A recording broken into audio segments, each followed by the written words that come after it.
आप इंग्लिश ठीक से पढ़ लेते हो, लिख लेते हो और समझ भी जाते हो, फिर भी आप इंग्लिश ठीक से बोल नहीं पाते, या फिर अभी इंग्लिश आपने सीखना शुरू ही किया है, तो ये वीडियो आपके लिए है। क्योंकि इस वीडियो में मैं आपको बताऊंगा कि क्यों आप फ्लुएंट इंग्लिश नेटिव स्पीकर्स की तरह नहीं बोल पाते और इससे बचने का तरीका क्या है, सॉल्यूशन क्या है। तो जानते हैं वो रीजंस जिनकी वजह से आप फ्लुएंट इंग्लिश नहीं बोल पाते। First reason is you waste too much time in grammar. देखिए, किसी भी लैंग्वेज को ठीक से बोलने के लिए ग्रामर की जरूरत नहीं है। ग्रामर की जरूरत तब होती है जब आपको अपनी राइटिंग स्किल सुधारने हो या फिर एग्जाम्स देने हो। फॉर एग्जाम्पल, आप बहुत ही अच्छा हिंदी बोल लेते हो, लेकिन क्या आपको पता है कि रसोई घर तत्पुरुष समास है या फिर बहुव्रीहि समास? मोस्ट प्रोबेबली आपको नहीं पता। या फिर आपके आसपास रहने वाले 5-6 साल के बच्चे को ये नहीं पता कि व्याकरण का मतलब क्या है, लेकिन आप दोनों ही बहुत अच्छी हिंदी बोल लेते हो। तो इससे ये साबित हो जाता है कि आपको ग्रामर की जरूरत नहीं है। लेकिन ध्यान रखिएगा कि आपको ग्रामेटिकल सेंस की जरूरत है। अब ये ग्रामेटिकल सेंस क्या है? देखिए, आप किसी भी सेंटेंस को सुनते ही बता देते हो कि वो गलत है या सही है, भले ही आपको ये नहीं पता कि उसमें कौन सा रूल लग रहा है। उसी को कहते हैं ग्रामेटिकल सेंस। इसको डेवलप करने के लिए 2 तरीके हैं। पहला है लिसनिंग और दूसरा है रीडिंग। लिसनिंग में आपको कन्वर्सेशनल यानी स्पोकन इंग्लिश सुननी है, बोलचाल की भाषा को सुनना है। इसके लिए आप एनिमेटेड मूवीज देख सकते हैं या फिर कार्टून सीरीज देख सकते हैं। और दूसरा है रीडिंग। देखिए, मैं आपको रेकमेंड करूंगा कि आप नॉवेल्स पढ़ें और बहुत ही सिंपल नॉवेल्स पढ़ें जिनमें बहुत मुश्किल वर्ड्स का, मुश्किल वोकैबुलरी का यूज ना हुआ हो। Second reason is you are not able to think in English.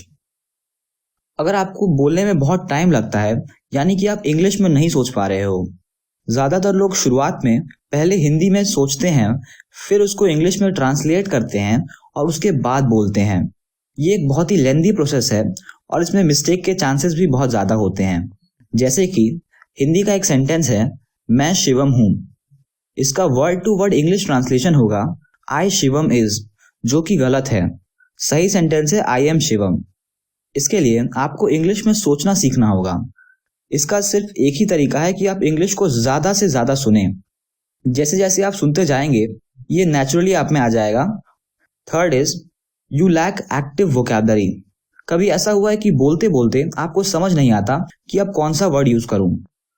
अगर आपके साथ ऐसा होता है तो उसका ये रीजन है कि आपकी एक्टिव वोकैबुलरी कमजोर है। अब ये एक्टिव वोकैबुलरी क्या है? देखिए, एक्टिव वोकैबुलरी का मतलब है वो वर्ड्स जिनका मीनिंग आपको मालूम है और उनको कैसे यूज करते हैं वो भी आपको मालूम है, और तो और आप उनको यूज भी करते हैं। तो आपको एक्टिव वोकैबुलरी बनाने पे ध्यान देना पड़ेगा। अगर आपकी वोकैबुलरी अच्छी होगी तो आप अच्छे से इंग्लिश बोल पाओगे और इस टाइप की प्रॉब्लम्स नहीं फेस करोगे। कई लोग फ्लुएंट इंग्लिश आराम से बोल लेते हैं क्योंकि उनकी वोकैबुलरी बहुत स्ट्रांग होती है। तो आपको भी एक्टिव वोकैबुलरी बनानी पड़ेगी। Fourth reason is you don't get enough speaking practice. कभी कभी ऐसा होता है कि बोलते वक्त हम नर्वस हो जाते हैं और बोल ही नहीं पाते हैं। तो वो इसलिए होता है क्योंकि हमको स्पीकिंग प्रैक्टिस मिली ही नहीं है। आपको बोलना सीखने के लिए बोलने की प्रैक्टिस करनी पड़ेगी। इसके लिए आप अपने क्लोज फ्रेंड्स या फिर रिलेटिव्स के साथ इंग्लिश में बात कर सकते हैं, और अगर आपके आसपास कोई इंग्लिश नहीं बोलता तो आप मिरर में देख के ही इंग्लिश बोल सकते हैं। धीरे धीरे जैसे आप बोलेंगे, आपके मिस्टेक्स कम हो जाएंगे और आपकी फ्लुएंसी में सुधार आएगा। Fifth reason is you lack confidence. कई लोगों में ऐसा होता है कि वो सब कुछ समझते हैं, सब कुछ जानते हैं और अकेले में इंग्लिश ठीक से बोल भी लेते हैं, लेकिन सबके सामने बोलने से घबराते हैं। और उसका यही एक रीजन है कि उनमें कॉन्फिडेंस की कमी है। कॉन्फिडेंस की कमी हटाना बहुत जरूरी है। इसकी वजह से आपको इंग्लिश सीखने में ही नहीं, बहुत सी चीजों में प्रॉब्लम आएगा। कॉन्फिडेंस को बढ़ाने के लिए हमने एक अलग से वीडियो बना के रखा है, आप उसे जाकर चैनल पर देख सकते हैं।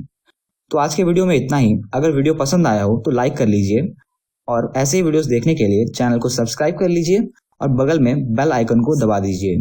धन्यवाद।